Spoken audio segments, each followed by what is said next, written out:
Hey, it's Inange here with Questioning Thoughts. I don't even know where to begin. I'm going to try to wing it. Last week, I was at Freedom Fest in South Dakota, Rapid City, South Dakota. I loved it. I met the most amazing people. I've got a handful of new friends. Um, sweet little town, city. I don't know what you want to call it. It's around 68,000 people. I got to meet people I wanted to meet, see people I wanted to see. Anyway, Freedom Fest. What about Freedom Fest? So it's this big tent. It's run by libertarians, but it welcomes all political parties. I mean, it could be conservative, Republican, Democrat, libertarian, all welcome. And the focus is on how do we maintain our civil liberties, which are being stripped away from us under the guise of many different things. But freedom loving people, free thought, free speech, loving people who love just the freedom to protect ourselves. Very important. Anyway, we had a tremendous amount of fun, panel discussions, comedy, you name it. I mean, we had fun, movies, karaoke, bar hopping, going to restaurants. We went to a speakeasy a few times, blah, blah, blah, on and on and on. I could go on and on, but it was an incredibly, I don't know, healing, nurturing, fun experience. I met so many people. But this is the thing that I want to share right now. I had, over the years, contemplated, kind of meditated on what Jesus Christ meant by love your enemies, right? And slowly, slowly, I began to understand it a little bit more.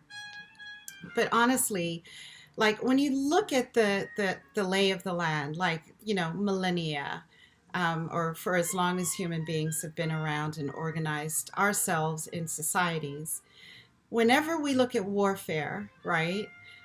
Warfare is like a chess game. So, there's this kingdom and that kingdom, or this empire and that empire or kingdom, or maybe like whatever it is. The people at the very top are never affected by it. If anything, they gain.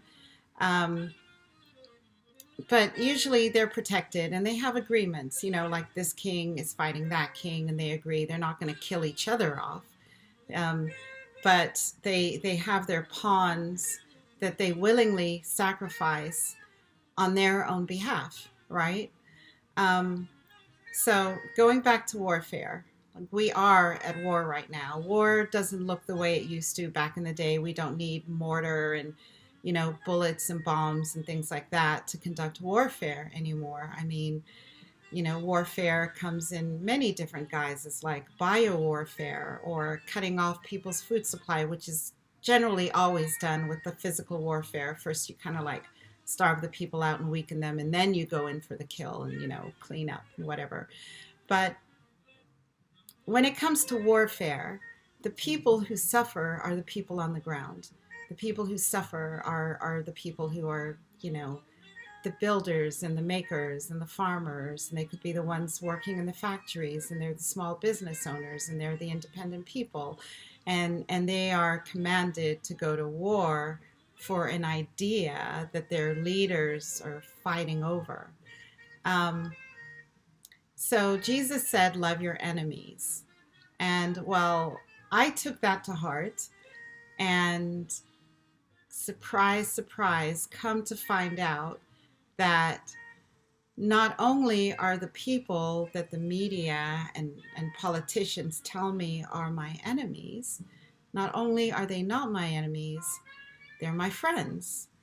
And something magical and amazing happens when you get together in a room with your so called enemies and you just start trading stories and getting to know each other. You realize you're not enemies, you're actually friends, and the enemies are, the people at the top making these decisions, making these policy decisions, robbing and stripping us of our rights, robbing and stripping us of our even ability to protect ourselves, or our ability to learn the way that we want to, educate our kids the way we want to educate them.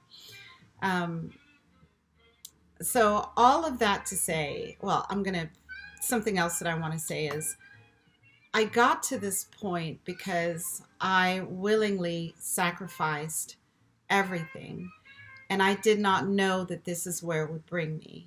So what do I mean by that?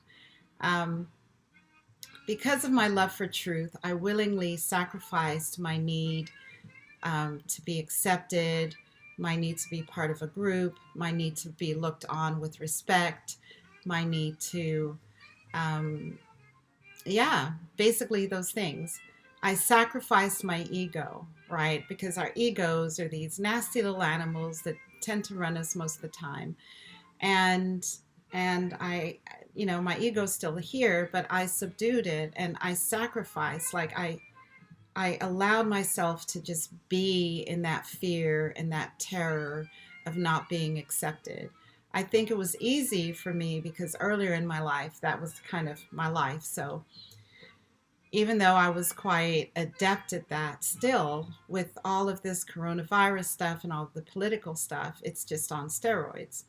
So